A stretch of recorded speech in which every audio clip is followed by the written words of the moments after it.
Love story tungkol sa dalawang OFW. Tulay ng pangarap.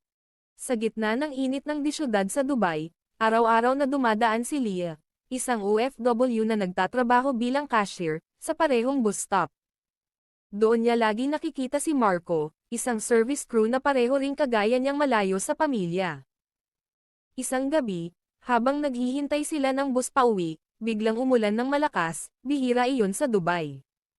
Walang payong si Leah, pero agad siyang tinakpan ni Marco ng kanyang jacket.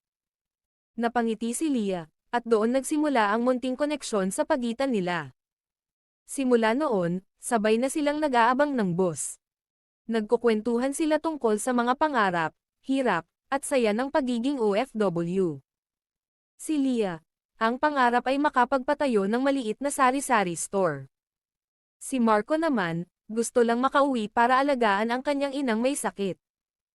Habang lumilipas ang mga linggo, naging sandalan sila ng isa't isa. Kapag pagod si Leah, si Marco ang nagpapatawa. Kapag nalulungkot si Marco, si Leah ang nagbibigay lakas ng loob. Isang gabi ng day off, nagpunta sila sa Corniche. Sa ilalim ng mga ilaw ng syudad, mahina pero tapat na sinabi ni Marco. Leah, hindi ko alam kung kailan ako makakauwi, pero habang nandito tayo, sana hayaan mong ikaw ang tahanan ko. Tumulo ang luha ni Leah, hindi dahil sa lungkot, kundi dahil ramdam niyang may taong nagmamahal sa kanya kahit malayo sila sa tunay na tahanan. Marco, sagot niya, kahit saan, basta magkasama tayo, may tahanan na tayo.